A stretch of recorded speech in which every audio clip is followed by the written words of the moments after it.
ও দিদি গো, দাদু গো, কাণ্ড হয়ে গেছে গো, কাণ্ড হচ্ছে। শোনো মমতা ব্যানার্জি, আমি যে খবরে দেখেছি মমতা ব্যানার্জি নাকি নিজের লেখা বই নাকি স্কুলে স্কুলে রাখতে বলেছে, লাইব্রেরিতে বলছে থাকতেই হবে।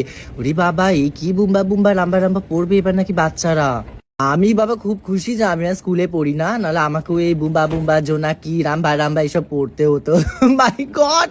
কিন্তু আমার মনে কষ্ট হয় যে আমাদের সময় এইসব এত বুম্বা বুম্বা কেন ছিল না, এগুলো তো ইজি। জোনাকি ফোনাকি বলে দিতাম, নাম্বার পেয়ে যেতাম। আমাদের সময় কি কঠিন কঠিন নজরুল গীতি, এদের ওদের সবার বিভূতিভূষণ এইসব জিজ্ঞেস করতো। আমাকে যদি এখন কেউ জিজ্ঞেস করে রবীন্দ্রনাথের কবিতা বলে, আমি পারি না, আমি খালি ন্যাশনাল অ্যান্থম গেয়ে দিই, জনগণের মনে অধিক গেয়ে দিই, কারণ রোজ তো ওটাই গাইতাম, ওটাই ঠোঁটস্থ হয়ে রয়েছে।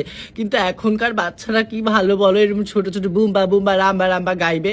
যাই হোক, কিন্তু বাবা আমি খুব খুশি, আমাদের মহান মুখ্যমন্ত্রী উনি নিজের লিখিত পুস্তক সমস্ত ওনার স্কুলে স্কুলে থাকবে, এটা থেকে বড় খুশির কথা কিছু হতে পারে না।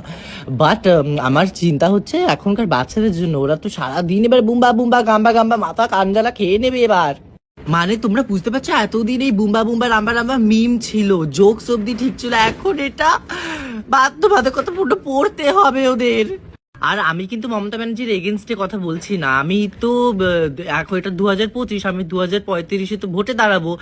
আমি প্রেডিক্ট করছি আমি ভোটে দাঁড়াবো, তোমরাই আমাকে ভোট দেবে। আমি যদি ওনাকে ছটাই, উনি আমাকে টিকিটটা দেবে না। তার জন্য আমি খুব খুশি মমতা ব্যানার্জি এরকম একটা স্টেপ নিয়েছেন যে প্রত্যেকটা স্কুলে স্কুলে এই বাম্বা বাম্বা বুম্বা বুম্বা পড়ানো হবে। And I am very happy, very happy.